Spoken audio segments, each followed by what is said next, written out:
Hi there, Jenna here from Eat to Love, and sending you just a short video as I finish setting up my new office at WeWork at 750 Lexington.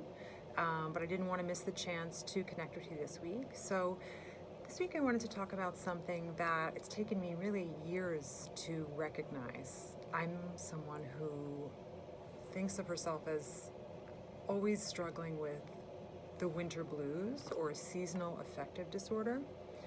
And for the most part, I think I feel the strongest effects of this really set in about mid-November, mid to late November. And other people that I've talked to experience this anywhere from November through February and March, and even later sometimes.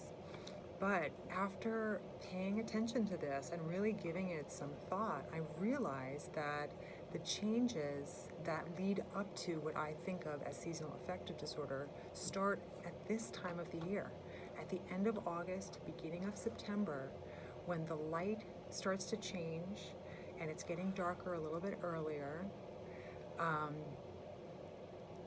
And I think of this as yet another example of how intelligent our bodies are, how wise they are, and how they pick up on information in our environment often before our minds even have a chance to catch up. So if you are someone who struggles with seasonal affective disorder or the winter blues, or you don't really call it that, but sometimes you get a little down in the winter, you might also notice, as a lot of people do, as I do, as many of my clients do, right around now, they start to feel a little bit more tired in the morning, or they wake up kind of thinking like, oh, I can't wait till I can get back into bed at night. Or their limbs feel a little heavy and wooden, or they're just dragging a little bit more.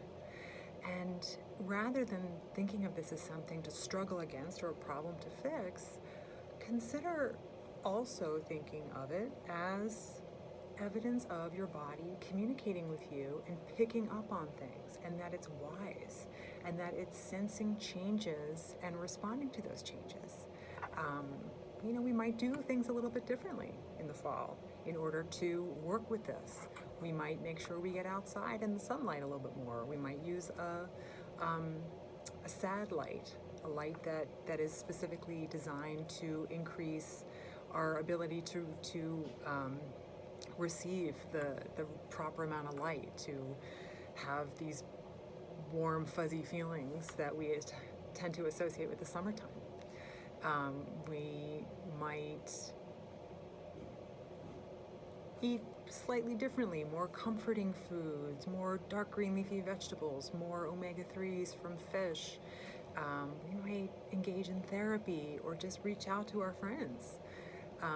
But I think all of this, no matter what we end up doing, all of this comes back to realizing what's going on at the beginning and just being sensitive to it. Because when we can see ourselves in space, when we kind of detect what's going on in real time, we have a different ability to respond to it. So some brief thoughts this week as I'm still working on my video recording game here. I'll get some color or something in the background. I'm definitely missing Darwin, and I might have to bring him in as an office cat. But that's it for this week, and I'll see you next time. As always, I'm open to your feedback, and I would love to hear if there are topics that you want to hear more about, and I will see you soon.